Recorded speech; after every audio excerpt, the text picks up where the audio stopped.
Thanksgiving was always awkward in my family, but that year, it turned into something else entirely. My name's Aaron. I'm 31 now, and for most of my adult life, I've kept things quiet. I've always been the quiet one, the helpful one, the one who never asked for much, just stayed in the background and did what needed to be done. Maybe that was my mistake. I guess when people get used to you being invisible, they start thinking you're not really there. Growing up, my brother Luke was the golden boy. Star quarterback in high school, scholarship to college, business degree. You name it, he had the spotlight. My parents, especially my mom, would light up whenever he walked into a room. "That's my boy," she'd beam, as if she were announcing royalty. Meanwhile, I was just Aaron. I got decent grades, kept to myself, got a job right out of college, and slowly started building a life. Nothing flashy, just solid. But somehow, none of that ever seemed to count. The real kicker? I was the one quietly helping keep everything afloat. My dad had a health scare about 5 years ago and had to cut back on work. The bills didn't stop, of course. So I stepped up, started covering the mortgage, utilities, some of the medical costs. It was never supposed to be permanent. Just something I could do to help, you know? Family takes care of each other. Or at least, that's what I thought. But the longer I helped, the less they seemed to notice. Or maybe they noticed and just decided it was owed to them. Luke never offered a dime. He'd show up on holidays in his newest suit or talking about some conference he'd flown to in Dubai or Toronto, Mom fawning over his every word like he was some corporate messiah.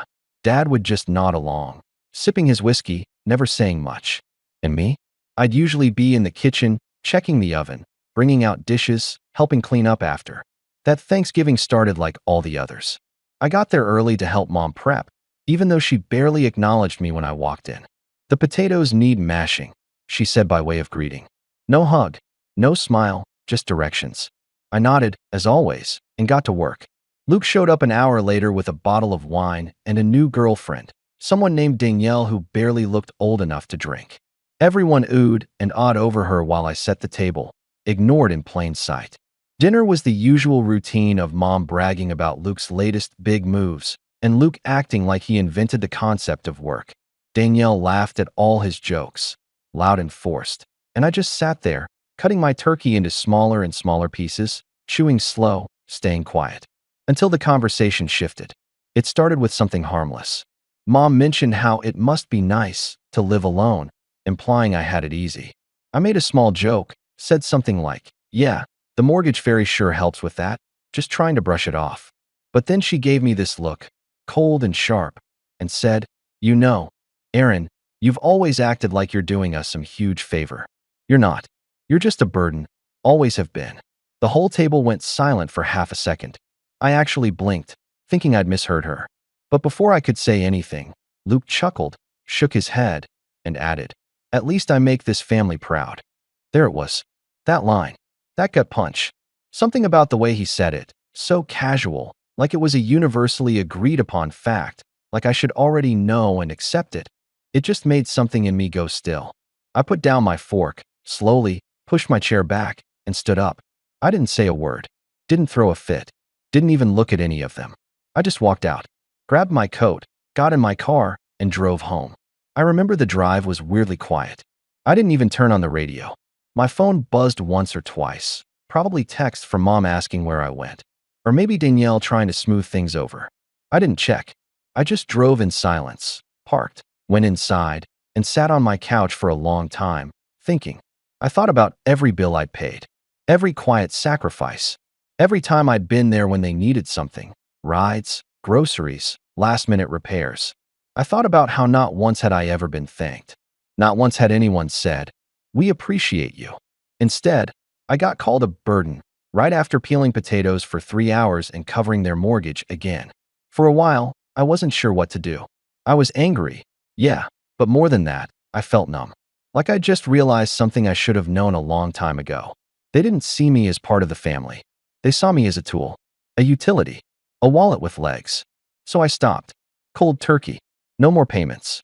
No more quiet help. No more being the family doormat. I didn't send a message.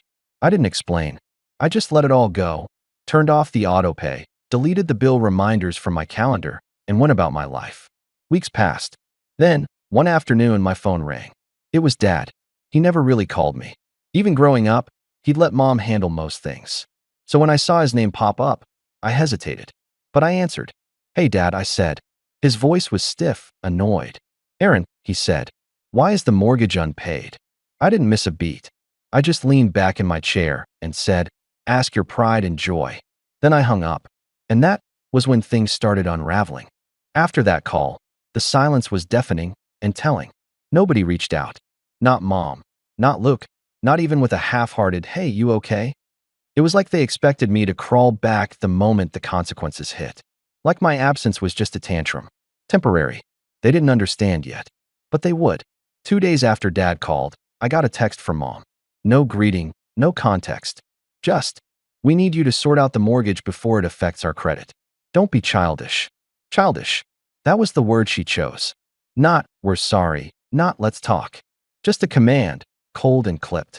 I stared at the screen for a long time, thumb hovering. I could have said a lot. I could have let the years of resentment pour out in one long message. But I didn't. I left it on read and put my phone down. If they wanted to pretend I was just a cog in their machine, fine. Let's see how they function without me. The fallout came slower than I expected, but it came. I started hearing things through extended family, mostly from my cousin Rachel, who lived a few blocks from my parents. She called me one night with a nervous laugh. Just a heads up, your mom's been telling people you've been going through something. That you're not well lately. My stomach sank. Not well. I repeated. Yeah, she said carefully. Mental health stuff. Saying you're having some kind of breakdown. That you're unstable, lashing out. I didn't believe it, obviously, but she's spinning this story like you're off the rails. I closed my eyes and took a slow breath. There it was. Classic deflection. Instead of facing the truth, they were rewriting it, casting me as the problem, making it look like I'd snapped, like I was unreliable, erratic. It was easier than admitting they'd leaned too hard for too long and finally broke the one person holding the family up. I shouldn't have been surprised, but it still stung. What really got me, though, was how they handled Christmas. It had always been at my place the past few years, mostly because I had the space and the patience. I did the decorating, cooked the dinner, bought thoughtful gifts even when money was tight. I made it feel like something. But that year, I didn't invite them. I didn't say a word. I figured they'd get the message.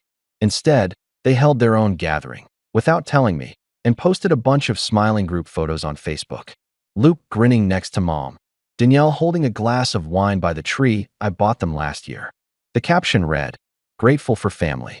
Some people may leave, but the ones who matter always stick together." It hit harder than I expected. I wasn't even mad at first, just hollow, like I'd finally been cut out completely. They didn't miss me. They just patched over the space I left and kept going. But the cracks started showing not long after. Rachel called again in mid-January. "You're not gonna believe this," she said. "Luke's in trouble." I raised an eyebrow. "What kind of trouble?" "He quit his job." I blinked. "Why?" "He says he's starting his own thing. Some consulting business or something. But rumor is he got pushed out. Misused company funds or something shady. Nobody's saying the full story." That caught me off guard. Luke had always been the golden child, sure, but not exactly the responsible type. He liked appearances, nice cars, flashy watches, designer suits. I'd quietly wondered for years how he afforded his lifestyle without it catching up to him. Now it sounded like it finally had. I didn't say anything to Rachel at the time, but in the back of my mind, a quiet thought stirred. They're going to come knocking again.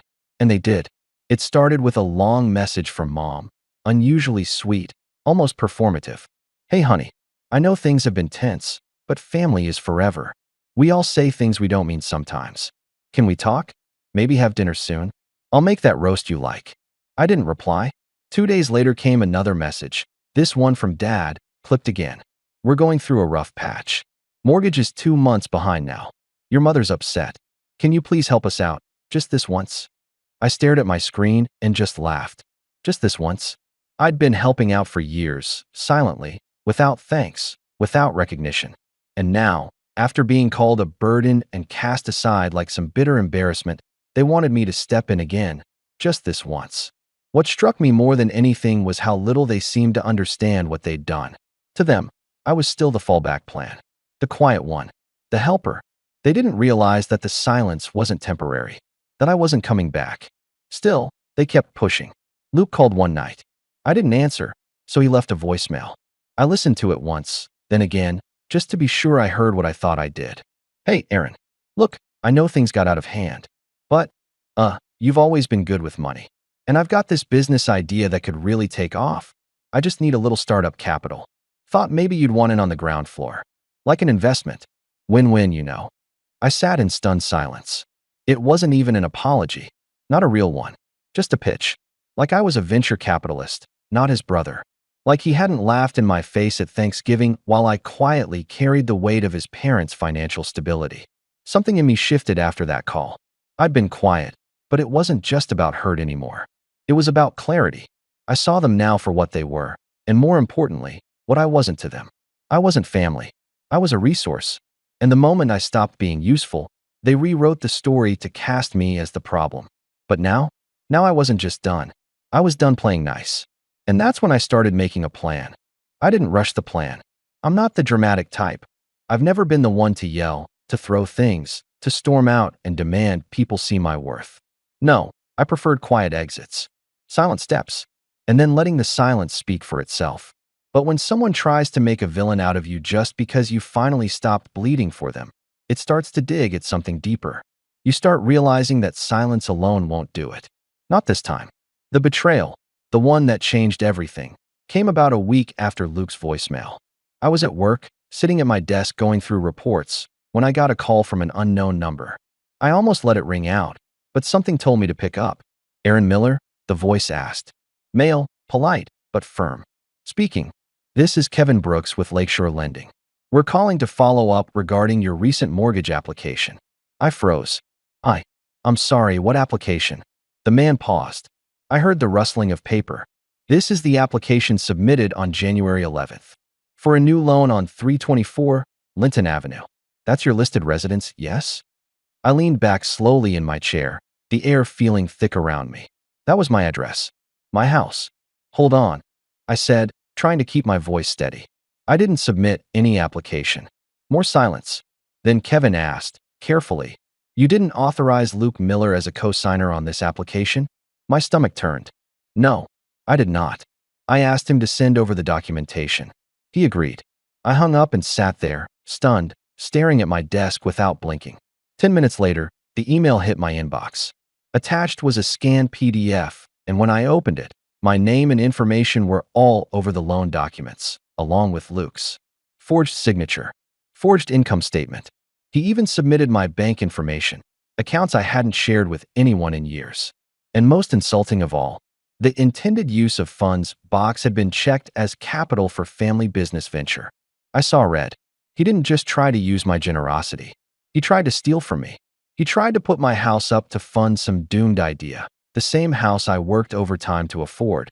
The same house they all conveniently forgot existed when they called me a burden. It was like the years of being overlooked, dismissed, and manipulated collapsed into that one moment. Like every time I let something slide, every time I swallowed my pride and did what they needed, had brought me to this exact betrayal. I didn't cry. I didn't panic. I just sat there, still, numb. The way you feel after a car crash, when your body is fine, but your brain hasn't caught up yet. Then, slowly, I opened a new browser tab. I started with an email to my lawyer, a woman named Marissa I'd used a couple years ago for something work-related. I wasn't even sure she'd take a personal case, but I laid it all out. The forged documents, the bank info, the unauthorized loan application. I sent the PDF. I attached screenshots. I included the voicemail from Luke. Within 20 minutes, she responded. I can help. First step is locking down your credit. Second step is reporting this to the authorities. Third step is deciding how loud you want to be. That last line stuck with me. How loud do I want to be? I'd spent my whole life quiet, avoiding scenes, choosing peace over confrontation. But now they'd gone too far. Luke had tried to tie me into debt without asking. My parents had painted me as unstable to cover their own neglect. And when I stopped giving, they didn't ask why. They just demanded more. No, this time I'd be loud. I'd be undeniable. I didn't respond to anyone that weekend. I didn't answer texts, didn't pick up the phone. I spent the entire time going through old receipts, bank records, and emails. I built a timeline, Every payment I'd made for my parents, every mortgage deposit, every expense I'd covered. I labeled them, dated them, organized them into a clean folder. I wanted a paper trail so clean it could cut glass. Monday morning, I filed a police report for attempted identity theft and fraud. I handed everything over to Marissa, who drafted a cease and desist for Luke, legally barring him from using or accessing any of my financial records or personal information. She also added a clause to protect my house from any further activity without my explicit written consent. And just for good measure, I froze all my credit accounts, changed every password I had, set up two-factor authentication on everything. Luke wasn't getting near anything I owned again. 3 days later, I got a call from Luke. This time I answered. "Aaron," he said, like we were old friends. "Hey, listen, I think there's been some kind of misunderstanding. Save it." He stopped. "What?" "I know what you did. I have the documents. The bank called me directly. I've already filed the report, and you're going to be hearing from my lawyer." There was a pause, then a nervous laugh. "Dude, come on. It wasn't like that. I needed a little help, man. I figured we'd both benefit. It's not like I was going to mess you over or anything." "You already did," I said flatly. "You just didn't expect to get caught." "Okay, look," he said, tone shifting fast. "Let's just be real for a second, all right? You've always had help. You live alone. No kids, no real responsibilities. You can afford to float some cash. I'm trying to build something. You're just sitting there. Why not do something that actually matters for once?" That was the moment I realized he really believed it. He wasn't just manipulative. He genuinely thought he was entitled to my life, my money, my home. Because in his mind, he mattered more. I was just the quiet one, the background character, the fallback plan. I hung up without another word. That was when the real fallout began. The days that followed were some of the hardest I've had in years. Not because of what Luke did. By then, I'd already locked everything down. I wasn't in danger of losing my house, and my finances were safe. No, the real weight came from something deeper, something colder. I hadn't realized how much I still wanted to believe my family would come around. That maybe, after everything, they'd see what they had done. Maybe they'd apologize. Maybe I'd hear my dad say something, anything, about how wrong it was, about how far things had gone. But the silence told me everything I needed to know. No one called to ask what really happened. No one reached out to say, "We're sorry Luke did that." Instead, they doubled down. Rachel called again, her voice tight and low like she didn't want to be overheard. "Aaron, just so you know, your mom's telling everyone you're trying to get Luke arrested. She said you're making it all up to get back at the family." I didn't even respond. I just stood there in my living room, holding my phone, staring out the window. It was a gray, overcast day. One of those afternoons where the world feels like it's holding its breath. But inside, something had deflated in me completely. They weren't just excusing Luke. They were painting me as the villain again, because it was easier than admitting they'd failed me. Easier than admitting they'd been leaning on me like a crutch for years, then kicked me when I stopped walking for them. I started skipping meals. Not on purpose. I'd just lose track of time, then realize it was 10 p.m. and I hadn't eaten all day. My sleep got patchy. Some nights I'd lie awake staring at the ceiling, going over every Thanksgiving, every birthday, every time I'd smiled through a hurt just to keep the peace. The thing that broke me wasn't even a dramatic moment. It was a Wednesday morning. I opened the fridge, saw a half-empty carton of eggs and stale bread, and realized I didn't have the energy to make anything. So I just sat on the kitchen floor, back against the cabinet, and stared at nothing for almost an hour. That was my low point. My quiet rock bottom. Not crying. Not yelling. Just empty. I didn't want revenge in that moment. I didn't even want closure. I just wanted to not care anymore. I wanted to erase the need for their approval, to finally accept that it was never coming. That nothing I did would ever be enough for them, because they never actually wanted me to succeed. They just wanted me to stay in place. Useful, invisible, silent. The next day, I did something I hadn't done in a long time. I packed a bag, got in my car, and drove out to the lake. There's a cabin out there, small, tucked between tall pines, with a crooked little dock that creaks when you walk on it. It used to belong to my grandfather. He left it to me when he passed, probably because I was the only one who ever visited him. I hadn't been out there in almost 2 years. No cell service. No noise. Just wind and water and the sound of birds cutting across the trees. I stayed for 3 days. Didn't tell anyone. Didn't bring my laptop. Just a notepad, some books, and a thermos full of coffee. I sat by the water, walked the trails, let my brain settle. And slowly, without even trying, the plan started to take shape. Not one of revenge, but of release. I'd been holding on to this idea of family for so long. Like if I just proved myself enough, they'd see me, love me, be proud. But that version of family didn't exist, at least not with them. And so I started thinking about how to walk away, not out of spite, but out of necessity. When I got back home, I began making changes. First, I took my name off everything connected to my parents. No more emergency contacts, no shared financial accounts, nothing that could tie me to them. I contacted the bank and made sure they flagged any future attempts at joint applications or requests under my name. I also gave Marissa, my lawyer, power of attorney to act on my behalf for any related matters. She was more than happy to help, especially now that things were escalating. Then, I quietly started looking at job transfers. My company had branches out of state, one in Oregon, one in Colorado. I didn't tell anyone yet. I just wanted to see what it would be like to start fresh, to live where no one knew me as the disappointing son or the background brother. I wasn't rushing it. I wasn't making some big announcement. But for the first time, I felt like I was building something for me. Still, as I took steps to leave them behind, I knew it couldn't end like this. Not completely. Not without the truth coming out. Because they were still out there, telling people I was unstable, that I was the problem, that I'd abandoned my poor, struggling family after all they'd done for me. And that lie, I couldn't let that stand. So I waited. I stayed quiet. But behind the scenes, I was preparing the final move. Because the moment would come when they'd push one step too far, again. When they'd try something new. And when they did, I'd be ready. It didn't happen overnight. But slowly, piece by piece, I started putting my life back together. Only this time, I was building it on my own terms. No guilt, no obligation. Just quiet, deliberate choices made for myself and no one else. The first real shift came from work. I'd been in the same role for 5 years, project analyst for a logistics company. I liked it well enough, but I'd never really pushed for more. Always kept my head down. Always took the extra assignments without complaint, just like I had at home. But after everything that had happened, something in me clicked. I stopped waiting for someone to notice my work and started speaking up. I pitched a new client retention model during a team meeting, something I'd been fiddling with in my free time for months. Our regional manager loved it. Within a few weeks, I was presenting it to the executive team.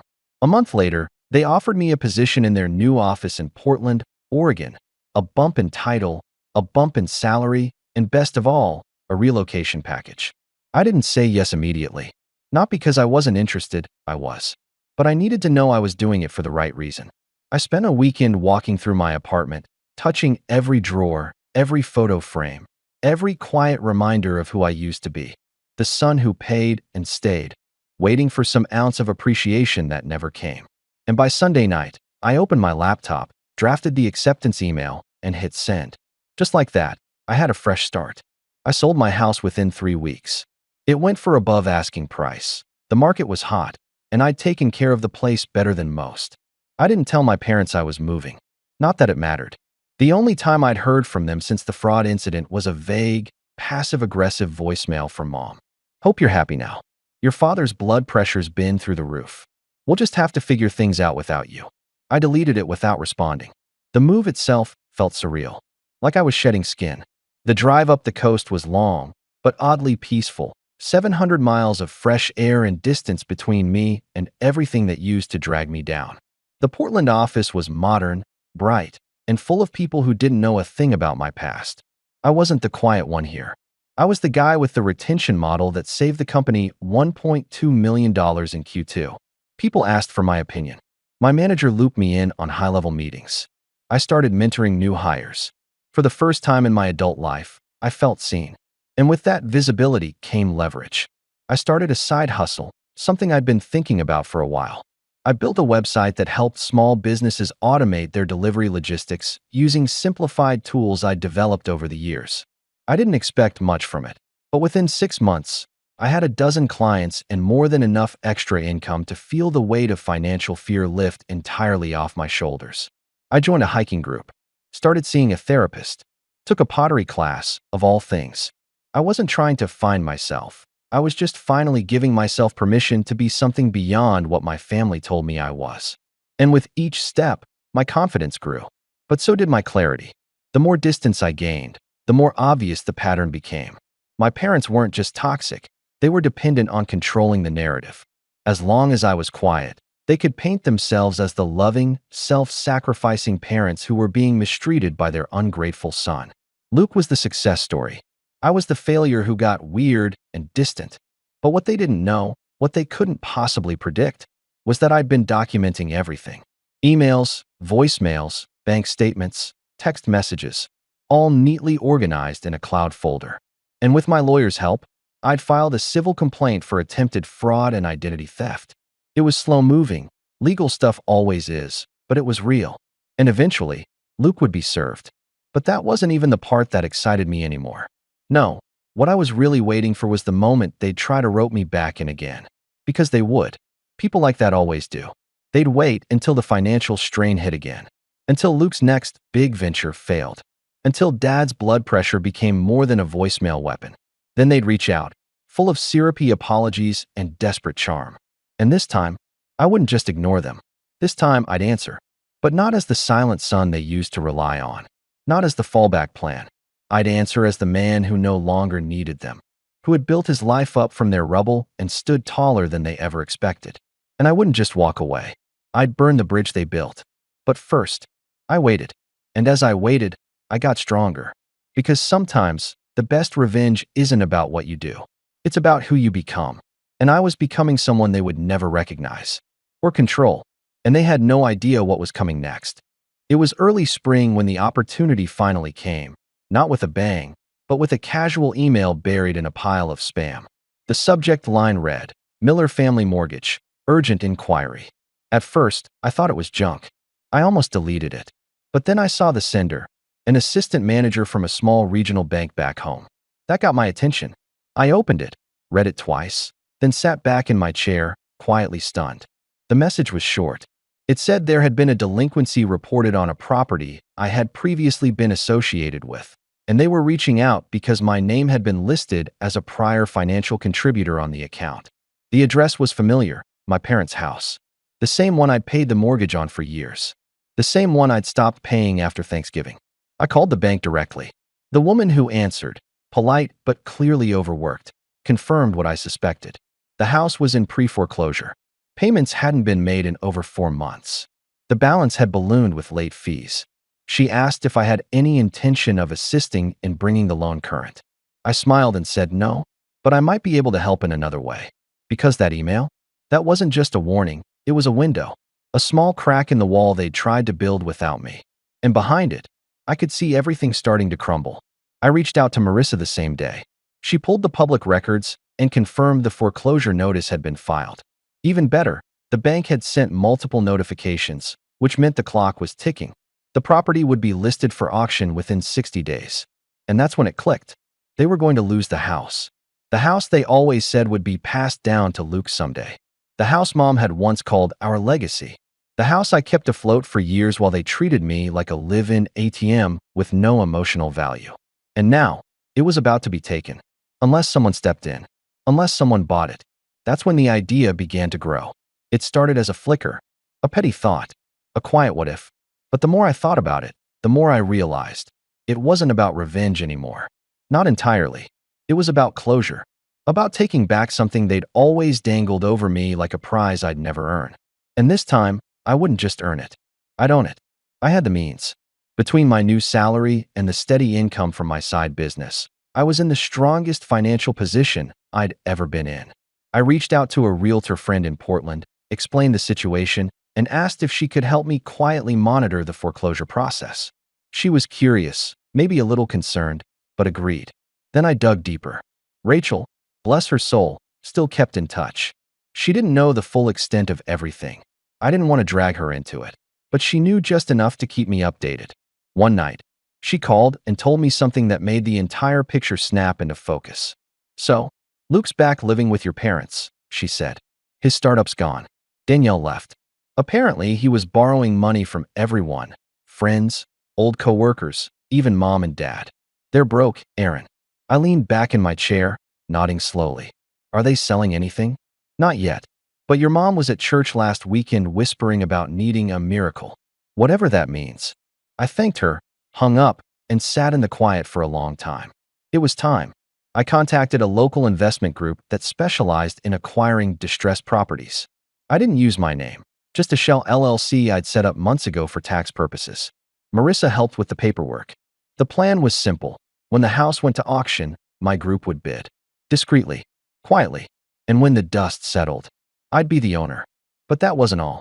As I moved the pieces into place, another document surfaced, one I'd almost forgotten about. A notarized statement I'd had drafted years ago when I first started helping with the mortgage. It laid out my financial contributions, signed by my parents, acknowledging that I had covered over $90,000 in payments and repairs as a gesture of goodwill and support. Marissa reviewed it and smiled. If they ever contest your purchase or try to claim the property was unjustly taken, this will bury them. It wasn't just a receipt. It was protection, leverage, proof that I wasn't some estranged son trying to steal the family home. I was the one who'd saved it until they turned on me. Now, I was simply reclaiming what they'd thrown away. I took the final step. I arranged to fly back home the week before the auction. Not to stir drama, just to be there, to watch, to see, with my own eyes, the moment they realized their golden son wouldn't be the one rescuing them. Because I was done being quiet. This time, I wasn't just walking away. I was walking back in, but on my terms. And they weren't going to see it coming. The flight home felt surreal. It had been nearly a year since I left, since I'd packed up my life and driven 700 miles north, swearing I'd never look back.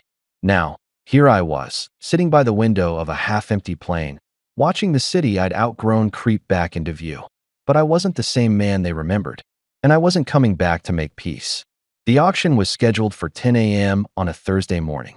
Small courthouse event, nothing flashy, just rows of stiff chairs, a wooden podium, and a bank-appointed auctioneer going through a list of properties like he was reading off overdue library books. I showed up early, dressed clean, dark jeans, pressed shirt, blazer. Unassuming but sharp. I sat in the back, quiet, unnoticed. The bidding started slow. I waited. When the house came up, 4131, Willow Bend Lane, 3-bed, 2-bath, the same one I'd covered for years. The auctioneer barely raised his voice. Starting at $242,000. Do I hear 242? One bidder raised his hand. A woman I didn't recognize. Probably a flipper. Do I hear 245? My agent, the one I sent in under the LLC, raised her paddle. Calm, confident. 245. Thank you. Do I hear 250? Another bidder joined. Then it became a mild back and forth. A few nods, a few counters. No drama. Until 260 hit. That's when the other bidders backed down. The room got quiet again. 260 going once, twice, sold. The gavel came down. Just like that, it was mine. My house. Or at least, the house I paid for. The house they pretended was never mine. The house they said would belong to Luke because he'd have a family someday. That house now belonged to my LLC. And they didn't have a clue. I didn't show up at the house that day. I wasn't looking for a confrontation. Not yet. I wanted the paperwork processed first. Deed transferred, locks changed, all of it buttoned up and clean. That took about 9 days. 9 days where I stayed in a quiet hotel just outside town, walking by the lake, sipping black coffee in the mornings, sleeping like I hadn't in years. 9 days while the storm quietly brewed in their lives. Rachel texted me on day 7. Luke's freaking out. Got some notice taped to the front door. Your mom ripped it off, but she's been crying ever since. They don't know what's happening. They thought they had more time. I didn't reply. On day 10, the sheriff delivered the final notice to vacate. And that night, I went to the house. Not to gloat. Not yet. Just to look. I parked across the street, engine off, headlights dimmed. It was dark outside, late enough that the neighborhood was quiet. The porch light was still on. Through the front window, I could see my mother sitting at the kitchen table, shoulders hunched, hand wrapped around a mug like it could anchor her. Luke stood behind her, pacing. My dad sat stiff and silent, looking older than I remembered. I watched them like strangers. And in a way, that's what they were now.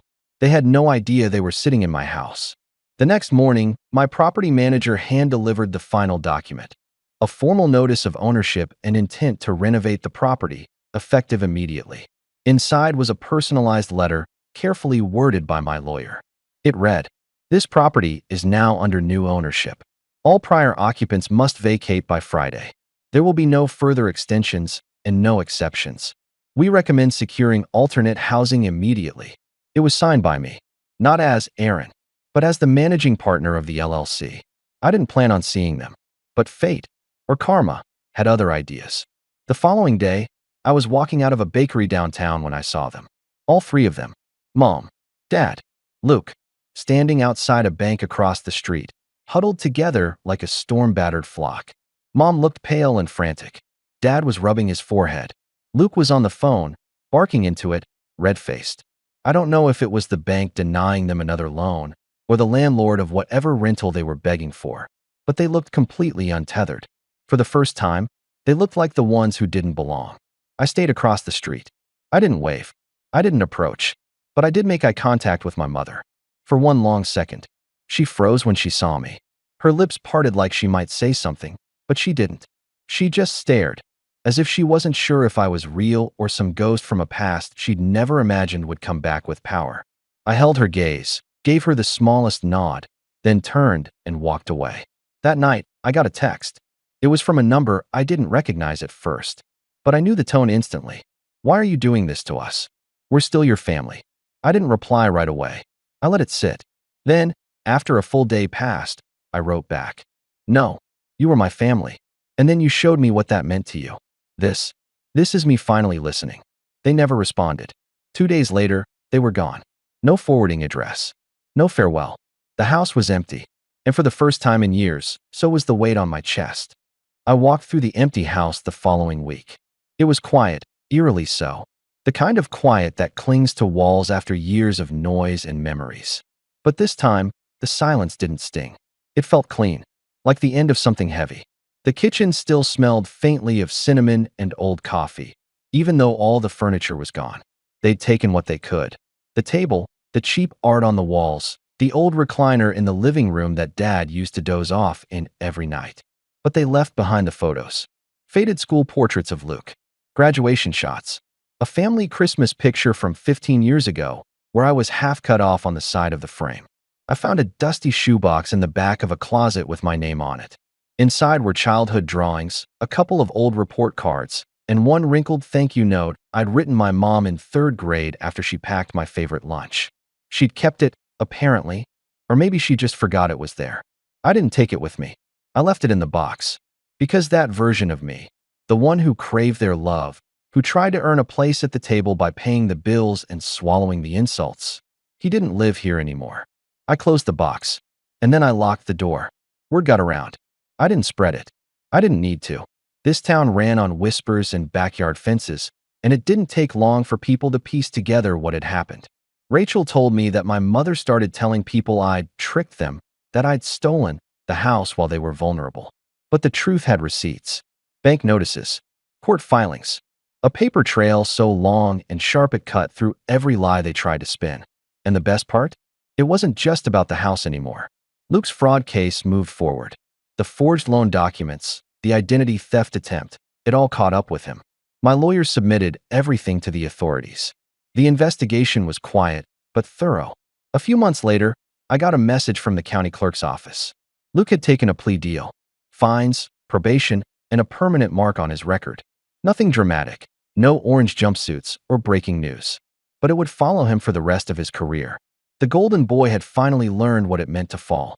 As for my parents, they moved in with one of my mom's cousins out of state. A small place, shared with another family member. Rachel said they hated it. No privacy, no control, no pedestal to stand on. They tried reaching out once more. An envelope mailed to my new address, handwritten, begging for reconciliation. I didn't open it. I dropped it in the shredder without reading a word. Because forgiveness isn't owed. It's earned. And they never tried to earn it. Not once. 6 months later, the house was fully renovated. I didn't move back in. I turned it into a transitional home, a place for young adults aging out of foster care who needed a safe start. I partnered with a local nonprofit, set up a trust in my grandfather's name, and quietly began funding it from the income of my growing business. That house had once been a symbol of control, of shame, of who they believed deserved what. Now, it was a second chance for someone who never got one. I visited once, late in the evening, after the new residents had moved in. The porch light was on. Laughter drifted out through the windows. Warm, alive, real. I stood on the curb and took a deep breath. Then I smiled, because the house no longer carried their legacy. It carried mine, and I built it with everything they tried to take from me.